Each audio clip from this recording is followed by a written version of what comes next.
Hey there, besties. Welcome back to the podcast. I am so excited you're here because today we're diving into a topic that I know so many of you can relate to, falling back in love with your business. Now, let me just say, February is the perfect time for this conversation. It's the month of love after all. But here's the thing. We're all coming off one of the most chaotic months for bookkeepers, January.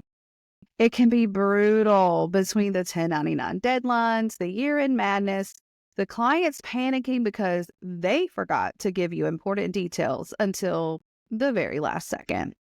You know what I'm talking about. January is a whirlwind, and honestly, by the time it's over, most of us are completely wiped out. I know some of you might be feeling a little disconnected from your business right now, maybe even frustrated. And if you're sitting there thinking, I just don't even know if I like this anymore, I want you to know you're not alone. I've been there too. We've all been there. But here's the good news. Just because you're feeling burnout doesn't mean you've fallen out of love with your business for good. That spark is still there. It just needs a little attention. So today we're going to explore why this happens, how to recognize when it's happening, and most importantly, how to reignite that passion. So grab your favorite beverage and let's dive in. Hey there, bookkeepers. Welcome to the Rescue My Bookkeeping Business podcast, your go-to resource for building a thriving and successful bookkeeping business. I'm Stephanie, your host and bookkeeper business bestie, here to guide you every step of the way. Each week, we'll dive into actionable tips, industry insights, real-world advice, and inspiring stories designed to help you work smarter, grow faster, and achieve the freedom and success you've been working toward. We'll have incredible guest interviews to help you take your bookkeeping business to the next level. Let's turn your big vision into your reality. It all starts here. Okay, first things first. Let's take a little trip down memory lane. I want you to think back to when you first started your business. Close your eyes if that helps. What were you feeling back then? What made you take the leap? For me, it was a mix of excitement and absolute pure terror. You see, over a decade ago, I stepped into the bookkeeping business world by taking over my mom's bookkeeping practice. It felt like a natural path for me since it was the only business I'd ever known and had worked in it for years. But soon I found that being an employee of the company was totally different than owning it. I found myself charging minimal rates, catering to very demanding clients, and working around the clock, especially during the tax season. It totally wasn't sustainable, and burnout was looming. But what kept me going was my why. I saw how much small business owners were struggling with their finances, struggling to understand their numbers, and feeling completely overwhelmed. I knew that I could make a difference. That was the spark. That was the thing that kept me going. Even on those late nights when I was working in my pajamas with a cold cup of coffee. So let me ask you, what is your why? What got you into this? Maybe it was just wanting to make more time with your family, or maybe it was the dream of working with clients who liked you up, or even you wanted to break free from corporate world and be your own boss. Whatever it is, I want you to write it down. Like seriously, right now, yes, grab a sticky note or open your notes app on your phone and write it down. Keep that why somewhere you can see it regularly because trust me, when the going gets tough, your why will remind you what this is all for. All right. Now that we've revisited the what some would call the honeymoon phase of starting your business, let's talk about what happens when that spark starts to fade. It's like a relationship.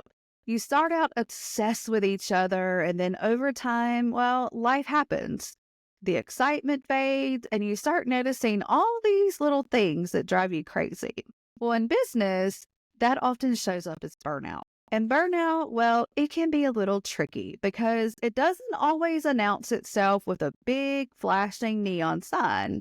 It starts small, like little warning bells that are easy to ignore by saying, oh, well, I'm just tired, or, it's just a busy season. Until suddenly, you're knee deep in frustration and thinking, why am I even doing this? If you don't address it, burnout can totally take over your life. So here's a few signs you might be dealing with burnout. First, you're avoiding tasks that used to excite you, or you're feeling resentful towards your clients, even the good ones. Maybe you're questioning whether you even want to keep going, or everything just feels heavy, like you're dragging yourself through the mud just to get little things done. Here's another, and this is the one that always triggers me. Scrolling social media instead of working on the tasks that are on my to-do list. Do any of these sound familiar? If it does, let me just say, you're not failing. Burnout doesn't mean you're not cut out for this. It just means it's time for a reset. So you ask, how do we fix this? How do we fall back in love with our business? Well, I've got a few strategies for you. Practical, simple things you can do to start feeling excited again. The first thing I want you to do is revisit that vision. When was the last time you actually sat down and really thought about your vision for your business? Like, not just the day-to-day grind, but the big picture of what success looks like for you. Do you want to work fewer hours? Do you want to hit a specific income goal? Do you want to build a business that lets you take summers off to spend time with your family? Whatever your vision is, get super, super clear on it. Write it down. Your vision is like the North Star of your business. And if you're feeling lost, it's probably because you've drifted away from it. Secondly, I want you to audit your business. And this is where a little tough love for me comes in. I really want you to grab a notebook and make 2 lists. On the left, I want you to write everything that's working in your business. And on the right, I want you to write things that are not working, things that you're dreading. I want you to be totally honest with yourself here. Maybe you're taking on too many low-paying clients and it's draining your energy. Maybe your systems are outdated and everything takes twice as long as it should. Or maybe you're overcommitting because you feel like saying no makes you a bad business owner. Now, once you've got your list, I want you to pick one thing from that right side that you can improve on this month. Notice I said one thing because I want you to fix just one thing at a time. You don't need to fix everything at once. Remember, progress, not perfection. Lastly, I want to talk about some boundaries. Because listen, guys, boundaries are a form of self-care. And if you're letting clients walk all over you, it's time to put your foot down. Turn off your email notifications after hours. Set clear expectations for response time. Say no to clients on projects that don't align with your goals. Trust me, when you start respecting your own time, your clients will respect them too. And finally, find some joy in every day. Let's bring some joy back into your workday. Light a candle while you work. Create a playlist of songs that make you feel like a CEO. Celebrate the wins, even the small ones, like finishing a task early or sending out all your 1099s on time. Joy doesn't have to be big or overwhelming.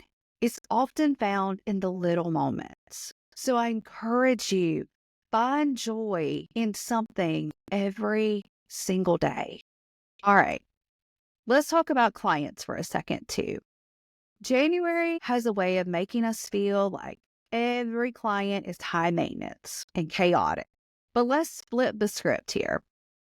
Think about the clients who make you happy, make you love what you do.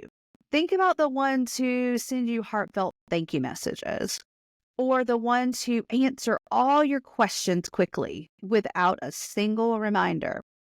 Who are the ones who get it, who see the value you bring to their business? Focus on serving those clients. Go the extra mile for them. Maybe send a handwritten thank you note or a small bonus service to show your appreciation. When you shift your focus to the clients you love, it reminds you of why you started doing this in the first place. All right, besties, let's wrap this up with some action steps. Here's what I want you to do this month to fall back in love with your business. First, write down your why and keep it somewhere you can see it every day. Even share it with me. I would love to hear what your why is of starting your business. I also want you to schedule one self-care day this month. Even if it's just a long lunch or a nap, take care of you. Pick one thing to improve in your business this month, just one. Remember, falling back in love with your business is a process. It's about small, intentional steps, not big, dramatic changes. You've got this, and I'm cheering you on every step of the way. Again, thanks so much for hanging out with me today. I hope this episode gave you the nudge you need to reconnect with your business, or at least take the first step. Until next time, take care of yourself, take care of your business, and keep being the amazing CEO I know you are.